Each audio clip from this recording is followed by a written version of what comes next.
Hey guys, Mr. Ferguson here on Wrestling with Math, and today we're going to focus on measures of central tendency, also known as mean, median, and mode. So this is dealing with statistics, and we're going to use this set of data here to find the mean, median, and mode of these data here. Okay, so there are three different ways that we could do this.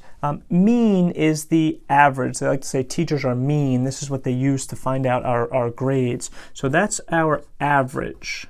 Okay, where we add up all of our points here and we divide by the number of terms that we have. Median, okay, think of like median of a road. It's the middle part of the road here, or the middle of our set of data.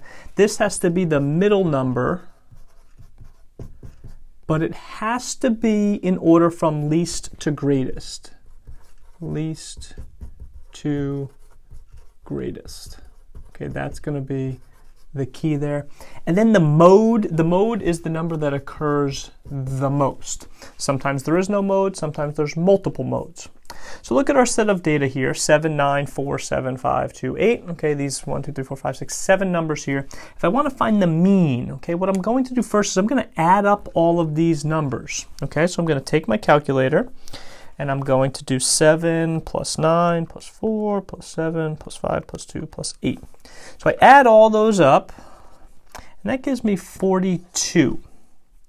Okay, then I divide by the number of terms I have. So I have 1, 2, 3, 4, 5, 6, 7. I'm going to divide by 7, and the mean is 6. So mean equals 6, or the average of these. The median, again, it's the middle number when ordered from least to greatest. So what I first need to do is I need to take my data. It's not just 7. I can't just say, oh, well, 7's in the middle. It has to be from least to greatest. So down below, I'm going to order these from least to greatest. So 2, 4, 5, 7, 7, 8, 9. And I'm going to look for the one in the middle. Okay, some strategies here. I've seen kids cross out the first and last as they go. And then what's left in the middle is their median here. People have circled it. People have done little charts here. Whatever works for you. So my median is 7. And then my mode, the number that occurs the most, if I'm looking here, okay, 7 occurs more than once. So my mode is 7. So for this set of data, my mean is 6. My median is 7, and my mode is also 7. It's okay for those numbers to repeat themselves in this case. Okay, I'm going to do one more example, which is slightly different numbers here. So if you do need to look at this, you could always pause it or go back.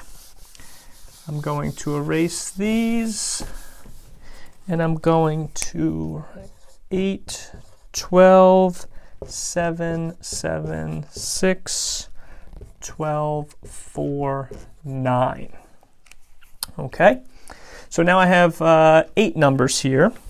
So I'm going to find the mean, the average of these. So I'm going to take my numbers and add them up. My recommendation is to make sure you're plugging in the numbers in your calculator correctly.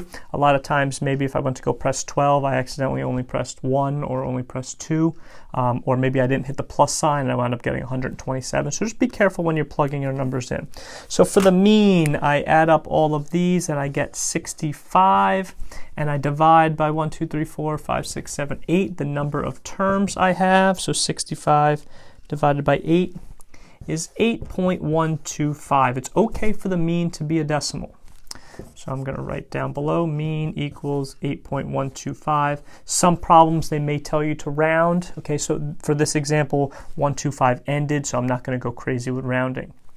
Median, middle number from least to greatest. So again, what I have to do here is I have to order these from least to greatest.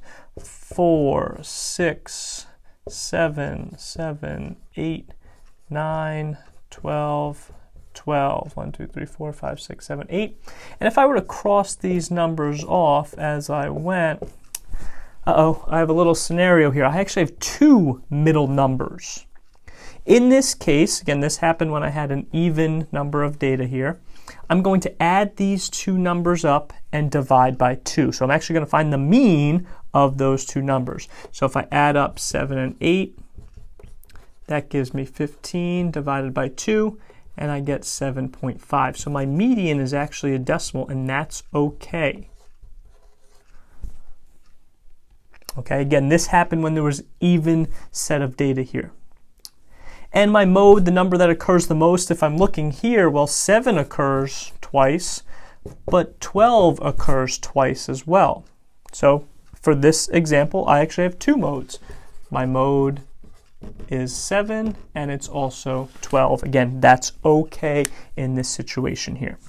Again, central tendencies, mean, median, mode. One last thing is the range. Okay, they may ask you for the range. Range of a set of data is your highest number minus your lowest number. Okay, again, range, highest minus lowest. So for this set of data here, my highest number is 12, and my lowest number is 4. So my range for this set of data, 12 minus 4, my range would equal 8. Again, that doesn't affect my mean, median, mode. It's just our highest minus our lowest, something that you guys may come across. Okay, so hopefully this video helped you guys, and thanks a lot.